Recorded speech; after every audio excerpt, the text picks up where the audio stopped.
Oggi vi propongo una ricetta in cui la cucina laziale incontra la cucina siciliana, gli arancini alla matriciana. Per la preparazione dei nostri arancini cominciamo da un classicone della matriciana, il guanciale. Cosa dobbiamo fare? Tagliarlo a fettine sottili, come queste che vedete, e metterle in una padella, perché dobbiamo fargli perdere il grasso. Infatti queste fettine dovranno diventare belle croccanti e rilasciare appunto il grasso in padella. Mettiamo un fuoco piuttosto dolce e lentamente appunto le facciamo un pochino seccare, asciugare.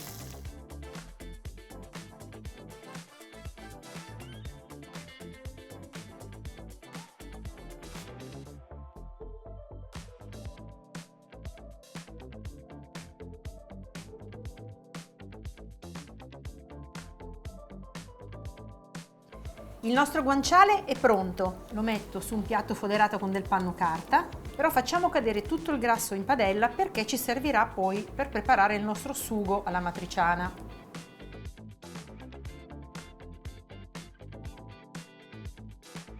Perfetto, ora prendiamo un pentolino un po' più piccolo, ci mettiamo dentro il grasso del guanciale, accendiamo il fuoco e ci mettiamo dentro la cipolla tritata. E la facciamo rosolare. Poi prendiamo il peperoncino, lo apriamo a metà ed eliminiamo i semini interni e lo aggiungiamo.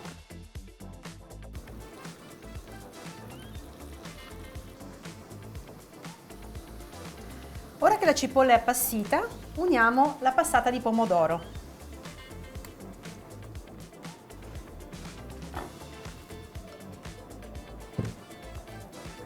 Pizzico di sale. Mescolo e lascio addensare il pomodoro per almeno 15-20 minuti. Il sugo è pronto.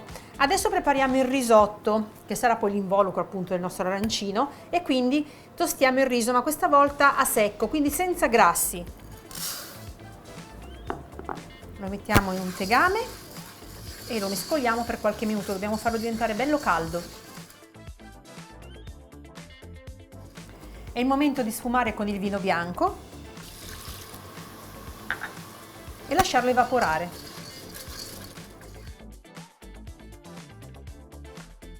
Ora continuiamo la cottura del riso con il brodo, possiamo aggiungere del brodo vegetale ma anche brodo di carne. Lasciamo sempre il riso sotto a un filo di brodo, nel senso che il brodo dovrà essere a filo del riso, e mescoliamo sempre. Facciamo cuocere il riso per 3/4 della cottura totale, in genere ci vogliono 18 minuti, quindi verso 12-13 minuti aggiungeremo anche il pomodoro e porteremo a cottura. Nel frattempo, dando sempre un occhio al riso, prepariamo quello che sarà poi il ripieno dei nostri arancini. Quindi possiamo tritare il nostro guanciale che ormai è diventato croccante.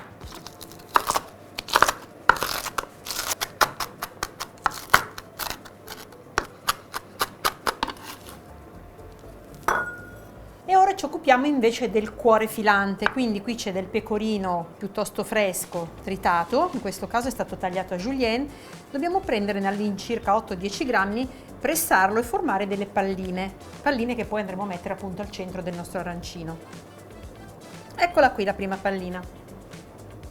La metto in un piatto e continuo con le altre.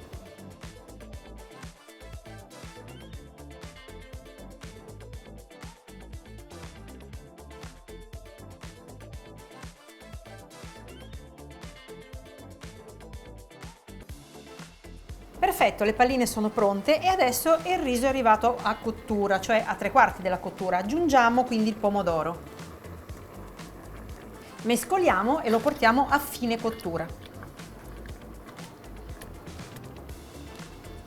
Una volta cotto, dovrà essere anche piuttosto asciutto, spegniamo il fuoco e lo spargiamo praticamente su una teglia bella larga, in modo che si raffreddi. Ecco il nostro riso pronto per formare gli arancini. Vi do una dritta: se volete il riso lo potreste preparare anche la sera prima, impellicolarlo una volta freddo e metterlo in frigorifero e poi usarlo quando più vi è comodo, magari il giorno dopo. Ora dobbiamo preparare 8 arancini, quindi dividiamo per 8 il nostro riso. Altrimenti un'altra cosa che potete fare praticamente è quella di pesarne 100 grammi per ogni arancino, però diciamo che facendo così più o meno ci siamo.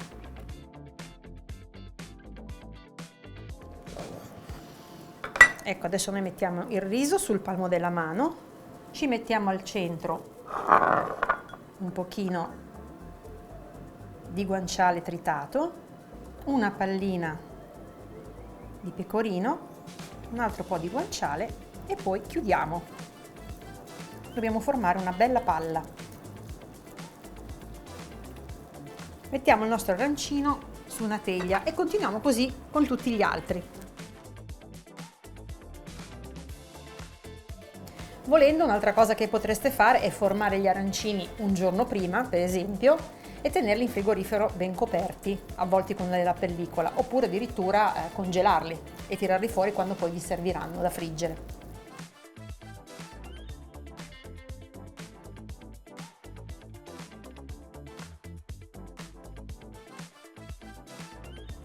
Un altro consiglio che vi do è quello di mettere gli arancini in frigorifero almeno una mezz'oretta prima di impanarli, così manterranno meglio la loro forma. Ora prendiamo un arancino, lo passiamo prima nella farina, in questo caso io utilizzo dell'amido di mais ma è uguale, lo passiamo poi nell'uovo e poi nel pangrattato.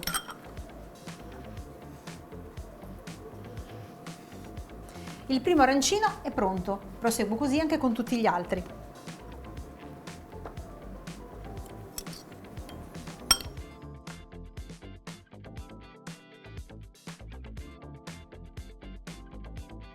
Siamo pronti per friggere, come vi dicevo. Qui ho dell'olio di arachidi a 175 gradi e adesso possiamo immergere i nostri arancini.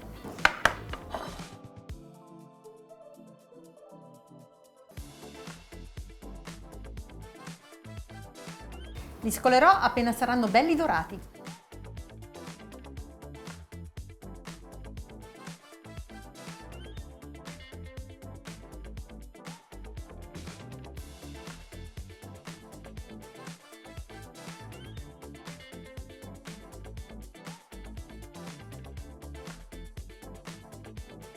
Ed ecco finalmente i nostri arancini alla matriciana. Ne apriamo uno? Certo che sì. Guardate che meraviglia!